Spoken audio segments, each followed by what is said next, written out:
Hi friends, എല്ലാവർക്കും മറ്റൊരു വീഡിയോയിലേക്ക് സ്വാഗതം. ഇന്ന് നമ്മൾ ഉണ്ടാക്കാൻ പോകുന്നത് അറേബ്യൻ റെസിപ്പി ആയ കബ്സയാണ്. അപ്പോൾ വളരെ ടേസ്റ്റി ആയിട്ടുള്ള ഒരു റെസിപ്പിയാണിത്. അപ്പോൾ ഇതെങ്ങനെയാണ് ഉണ്ടാക്കുന്നതെന്ന് നോക്കാം. അപ്പോൾ നമുക്ക് വേഗം വീഡിയോയിലേക്ക് പോയാലോ.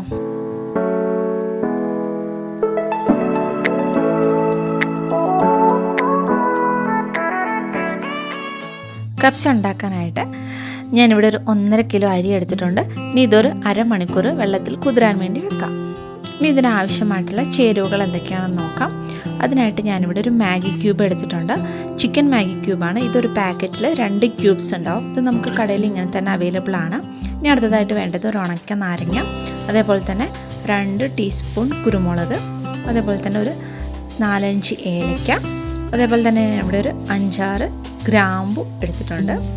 അതേപോലെ തന്നെ ഈ വലുപ്പത്തിലുള്ള ഒരു 3 പട്ട എടുത്തിട്ടുണ്ട്. ഇതിന് ആവശ്യമായിട്ടുള്ളത് കബ്സ മസാലയാണ്. ഇത് നമുക്ക് കടകളിൽ നിന്ന് ഇങ്ങനെ പാക്കറ്റായിട്ടോ ലൂസായിട്ടോ വാങ്ങിക്കാൻ കിട്ടുന്നതാണ്. ഇനി ഇതിനാവശ്യമായിട്ടുള്ള വെജിറ്റബിൾസ് എന്തൊക്കെയാണെന്ന് നോക്കാം. 2 വലിയ സവാള ഇതേപോലെ ചെറുതായിട്ട് അരിഞ്ഞെടുത്തിട്ടുണ്ട്. ഇനി ഇതിനാവശ്യമായിട്ടുള്ളത് 2 തക്കാളി. അതിൽ ഒരു തക്കാളി ഞാനിവിടെ അരിഞ്ഞെടുത്തിട്ടുണ്ട്, 1 അരിയാതെ തന്നെ വെച്ചിട്ടുണ്ട്. ഇത് നമുക്ക് പേസ്റ്റ് രൂപത്തിലാണ് ആക്കേണ്ടത്. ഇനി അടുത്തതായിട്ട് വേണ്ടത് ഇതേപോലെ ഒരു ഇഞ്ചി കഷ്ണം, അതേപോലെ തന്നെ ഒരു 10 അല്ലി വെളുത്തുള്ളി, അതേപോലെ തന്നെ ഒരു 2 പച്ചമുളക്, അടുത്തതായിട്ട് കറിവേപ്പില. ഇത് നമുക്ക് ആവശ്യമായിട്ടുള്ള ചിക്കനാണ്. ഞാനിവിടെ ഒരു 1.5 കിലോ ചിക്കൻ എടുത്തിട്ടുണ്ട്. ഇതിൽ ഞാൻ കുറച്ച് മുളക് പൊടി, മഞ്ഞൾപ്പൊടി, ഉപ്പ് തിരുമ്മി വെച്ചതാണ്. ഇതിന് നമുക്ക് ഫ്രൈ ചെയ്തെടുക്കേണ്ടതാണ്. ഇനി അടുത്തത് ആവശ്യമായിട്ടുള്ളത് സൺഫ്ലവർ ഓയിലാണ്, അതേപോലെ തന്നെ ആവശ്യത്തിന് ഉപ്പ്. ഇനി നമുക്ക് പുറത്ത് അടുപ്പിലാണ് ഇത് വെക്കാൻ പോകുന്നത്. തീയൊക്കെ നന്നായിട്ട് കത്തിയിട്ടുണ്ട്. ഇനിയൊരു ചരുവം വെച്ച് കൊടുക്കാം. ഇതിലേക്ക് ഞാൻ ഒരു 1/2 ഗ്ലാസ് സൺഫ്ലവർ ഓയിൽ ഒഴിച്ച് കൊടുത്തിട്ടുണ്ട്. ഓയിൽ നന്നായിട്ട് ചൂടാകുമ്പോൾ ഇതിലേക്ക് നമുക്ക് സ്പൈസസ് ആഡ് ചെയ്ത് കൊടുക്കാം.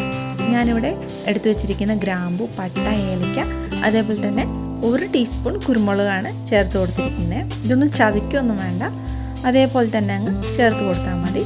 ഇത് നന്നായിട്ട് മൂത്ത് വരുമ്പോൾ നമുക്ക് അരിഞ്ഞു വെച്ചിരിക്കുന്ന സവാള ചേർത്ത് കൊടുക്കാം. ഇനി ഇത് നന്നായിട്ടൊന്ന് ഇളക്കി കൊടുക്കാം. നമുക്ക് അല്പം ഉപ്പ് ചേർത്ത് കൊടുക്കാം. അപ്പോൾ ഉള്ളിയൊക്കെ നന്നായിട്ട് പെട്ടെന്ന് വാടി വരും. സവാളയൊക്കെ നന്നായിട്ട് വഴന്നു വന്നിട്ടുണ്ട്. ഇനി ഇതിലേക്ക് അരിഞ്ഞു വെച്ചിരിക്കുന്ന തക്കാളി ചേർത്ത് കൊടുക്കാം. ഇത് നന്നായിട്ടൊന്ന് മിക്സ് ചെയ്തെടുക്കാം. ഇനി ഇതിലേക്ക് അടുത്തായി ചേർക്കാൻ പോകുന്നത് ഞാൻ ഇഞ്ചി, വെളുത്തുള്ളി, അതേപോലെ തന്നെ പച്ചമുളക്, അതേപോലെ തന്നെ 1 ടീസ്പൂൺ കുരുമുളക്, ഇത് ചതച്ചതാണ്. അതും കൂടി ഇതിലേക്ക് ചേർത്ത് കൊടുത്ത് ഇതിന് കറിവേപ്പിലയും കൂടി ചേർത്ത് നന്നായിട്ടൊന്ന് മിക്സ് ചെയ്തെടുക്കാം. ഇനി ഇഞ്ചി വെളുത്തുള്ളിയുടെ പച്ചമണമൊക്കെ മാറി വരുമ്പോൾ ഇതിലേക്ക് നമ്മൾ നേരത്തെ എടുത്ത് വെച്ചിരിക്കുന്ന 1 തക്കാളി അത് നന്നായിട്ട് അരച്ച് പേസ്റ്റ് രൂപത്തിലാക്കിയത് ചേർത്ത് കൊടുക്കാം. ഇനി ഇതിലേക്ക് നമ്മൾ ചേർത്ത് കൊടുക്കാൻ പോകുന്നത് ചിക്കൻ മാഗി ക്യൂബാണ്. അത് ഇതേപോലെ തന്നെ അങ്ങ് ചേർത്ത് കൊടുത്താൽ മതി. ഇത് നന്നായിട്ടൊന്ന് ഇളക്കി യോജിപ്പിക്കാം. ഇനി അടുത്തതായിട്ട് ഞാൻ ചിക്കൻ ഫ്രൈ ചെയ്തെടുത്തിട്ടുണ്ട്. അധികം ഡീപ്പ് ഫ്രൈ ഒന്നും ചെയ്യേണ്ട, ഷാലോ ഫ്രൈ ചെയ്തെടുത്തതാണ്. അത് ഇതിലേക്ക് ചേർത്ത് കൊടുക്കാം. ഈ ചിക്കൻ ഫ്രൈ ചെയ്യുന്ന സ്റ്റെപ്പ് വേണമെങ്കിൽ നിങ്ങൾക്ക് ഒഴിവാക്കാവുന്നതാണ്. ചിക്കൻ അതേപോലെ തന്നെ കഴുകി വൃത്തിയാക്കിയ ശേഷം ഇട്ട് കൊടുക്കാവുന്നതാണ്. പക്ഷെ കാണാനൊരു ഭംഗിക്കും പിന്നെ ഒരു നല്ല ടേസ്റ്റ് കിട്ടാൻ വേണ്ടിയിട്ടാണ് ഇങ്ങനെ ഫ്രൈ ചെയ്തെടുത്തിട്ട് ഇട്ട് കൊടുത്തേക്കുന്നത്. ഈ സ്റ്റെപ്പ് വേണമെങ്കിൽ നിങ്ങൾക്ക് ഒഴിവാക്കാവുന്നതാണ്. ഇനി ഇതിലേക്ക് കബ്സ മസാല ചേർത്ത് കൊടുക്കാം.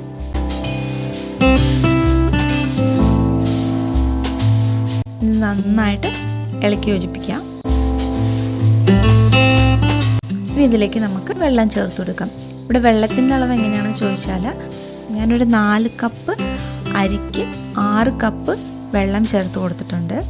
വെള്ളത്തിൻ്റെ അളവ് പ്രത്യേകം ശ്രദ്ധിക്കണം. ഇനി ഇതിലേക്ക് നമുക്ക് ഉണക്കനാരങ്ങ ചേർത്ത് കൊടുക്കാം. ഇതേപോലെ കഴുകിയിട്ട് ഡയറക്റ്റായിട്ട് ചേർത്ത് കൊടുത്താൽ മതി. അത് ചതയ്ക്കേണ്ട ആവശ്യമൊന്നുമില്ല. ഇനി ആവശ്യത്തിന് ഉപ്പ് ചേർത്ത് കൊടുക്കാം. ഞാനിപ്പോൾ ഒരു 3 ടീസ്പൂൺ ഉപ്പ് ചേർത്ത് കൊടുക്കുന്നുണ്ട്. ഉപ്പിൻ്റെ അളവ് നമുക്ക് നോക്കിയ ശേഷം വീണ്ടും ഇട്ട് കൊടുക്കാവുന്നതാണ്. ചോറിനും കൂടെ ആവശ്യമായിട്ടുള്ള ഉപ്പാണ് നമ്മൾ ചേർത്ത് കൊടുക്കേണ്ടത്. ഇത് നന്നായിട്ട് ഇളക്കിയിട്ട് നമ്മൾ ഒഴിച്ച് വെച്ചിരിക്കുന്ന വെള്ളം നന്നായിട്ട് തിളച്ച് വരുന്നതിന് നമുക്ക് വെയിറ്റ് ചെയ്യാം. നന്നായിട്ട് തിളച്ച് കഴിയുമ്പോഴാണ് നമ്മൾ അതിലേക്ക് അരി ചേർത്ത് കൊടുക്കേണ്ടത്. തീ നന്നായിട്ട് കത്തുന്നുണ്ട്. നമുക്കിതൊന്ന് തുറന്ന് നോക്കാം. നമ്മുടെ വെള്ളമൊക്കെ നന്നായിട്ട് തിളച്ച് വരുന്നുണ്ട്. ഇനി നമ്മൾ നേരത്തെ കുതിരാൻ വെച്ച അരി അത് നന്നായിട്ട് കഴുകിയിട്ട് ഇതിലേക്ക് ചേർത്ത് കൊടുക്കാം. ഒരു 1/2 മണിക്കൂർ മുമ്പ് കുതിരാൻ വെച്ചാൽ മതി. ഈ കപ്സയുടെ അരി എന്ന് പറഞ്ഞാൽ കുറച്ച് നല്ല നമ്മുടെ സദാ അരി പോലെയല്ല, കുറച്ച് നീളത്തിലുള്ള അരിയായിരിക്കും. ബ്രൗൺ കളറിലും വൈറ്റ് കളറിലും നമുക്ക് മാർക്കറ്റിൽ അവൈലബിൾ ആണ്. ഈ കപ്സയുടെ പാക്കറ്റ് നമുക്ക് മാർക്കറ്റിൽ പാക്കറ്റായിട്ട് അവൈലബിൾ ആണ്. അതിൽ തന്നെ നമുക്ക് അരിയും അതുപോലെ തന്നെ ഈ ചിക്കൻ മാഗി ക്യൂബ്, നാരങ്ങ, കപ്സ മസാല, എല്ലാ സ്പൈസസും എല്ലാം ഉണ്ടാവും, സൺഫ്ലവർ ഓയിൽ എല്ലാം ഉണ്ടാവും. അതായത് നമുക്ക് ലൂസായിട്ടും കടകളിൽ നിന്ന് വാങ്ങിക്കാൻ കിട്ടും. ലൂസായിട്ട് വാങ്ങുമ്പോൾ നമ്മൾ ഓരോന്നും സെപ്പറേറ്റ് ആയിട്ട് വാങ്ങേണ്ടതാണ്. നമുക്ക് ഉപ്പൊക്കെ ഉണ്ടോ എന്ന് നോക്കാം. കുറച്ച് ഉപ്പിൻ്റെ കുറവുള്ളതുപോലെ തോന്നുന്നുണ്ട്. ഇതിലേക്ക് ഞാനൊരു 1/2 ടീസ്പൂൺ ഉപ്പും കൂടെ ചേർത്ത് കൊടുത്ത് നന്നായിട്ടൊന്ന് ഇളക്കിയിട്ട് നമുക്ക് അടച്ച് വെച്ച് വേവിക്കാം.